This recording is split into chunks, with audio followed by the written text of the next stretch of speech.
Ayun, hello pong muli sa inyong lahat.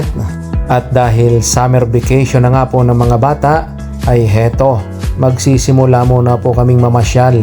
Kasama ko po ang buong pamilya, ayan si Mrs. at nasa likod naman po ang mga bata. Bale, on the way po kami ngayon, papunta po sa Hungary, sa Lake Balaton. Ito pong aming babiyahihin ay eksakto 3 oras po. Kaya't medyo malayo-layo rin po ito. Buti na lamang po at sa lugar na ito ay medyo maganda na ang panahon, sapagkat kanina po nung umalis kami sa Vienna ay medyo kalakasan po ng ulan. At sa part po na ito ay medyo malapit na po kami sa aming pupuntahan at talagang inabot na rin po kami ng sobrang gutom. Kaya naman po naghanap muna kami ng restaurant na amin pong makakainan. At heto nga po at nakakita na kami ng restaurant. At ito pong restaurant na aming nakita ay halos 20 minutes away na lamang po doon po sa hotel na aming pupuntahan. At sa part na ito ay kami po ay naka-order na. Hinihintay na lamang po na dumating. At hindi nga po nagtagal ay heto, i-deliver na po ang aming mga inumin. At isa-isa na rin pong isinunod yung mga in-order naming pagkain. Ayan po, yung kay Royben po ang unang dumating. Ang in-order po ni Royben ay goulash. At tingnan nyo naman po kung gaano kabait yung waiter. Talaga naman pong napakaswerte namin sa kanya. Heto po at tinulungan ko na po si Royben na magsalin ng kanyang kakainin para po makapagsimula na rin siya. Yan pong in-order ni Royben ay parang kaldereta po sa atin dyan sa Pilipinas. Tapos ay isasawsaw lamang po niya ang tinapay dyan. Heto po at dumating na rin po yung salat na in-order ni Rain. Ayan po, umorder po siya ng pipino kung sa atin. At talagang magkakasunod na pong i-deliver ang pagkain nilang tatlo. Ayan naman po ang kay Mrs. Hindi ko po alam kung paano i-explain dyan sa Pilipinas, pero parang yan po ay siopaw. Ayan, at dahil wala pa nga po ang aking order, kaya't heto, nakatingin lamang po muna ako sa kanila habang kumakain. At heto po ang isa, palibhasa ay nagkakalaman na ang tiyan, kaya't nakakangiti na pong muli. Wow! At hindi rin po nagtagal ay heto, nagdatingan na rin po yung mga iba pa naming order. Meron pa po kaming french fries. Ito naman pong isa ay kartoffel pooper kung tawagin namin.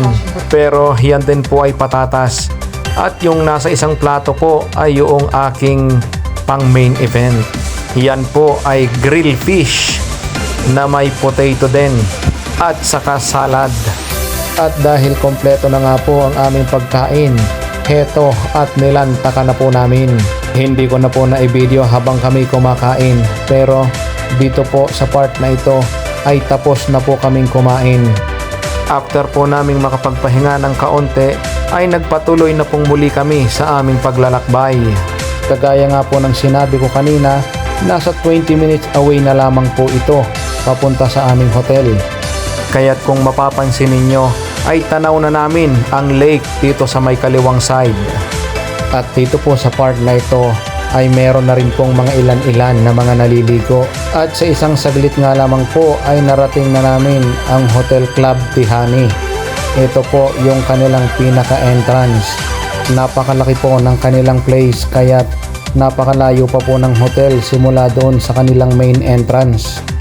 At after po ng ilang minuto ay heto, narating na po namin ang mismong parkingan. Agad na po naming binaba ang aming gamit at nag-umpisa na pong maglakad papasok po sa hotel. At ito na nga po ang Hotel Club Tihani. Heto nga po at malapit na kami sa harap ng reception para po makapag-check-in na. Sa mga oras na ito ay busy po ang receptionist dahil nagkasabay-sabay po ang datingan ng mga guest. Ayun, at after po ng ilang minuto na paghihintay ay heto, kami naman po ang sumunod na mag-check-in. Napakabilis lamang po ng aming pag-check-in.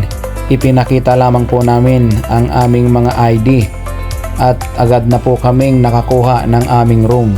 Bali 2 kwarto po ang binook namin At heto, pinapili namin si Ate Rain kung anong kwarto po ang gusto niya.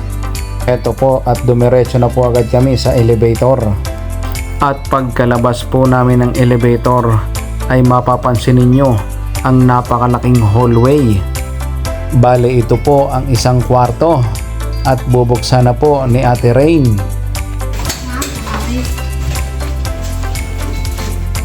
Ayun, at ito naman po ang kabilang kwarto.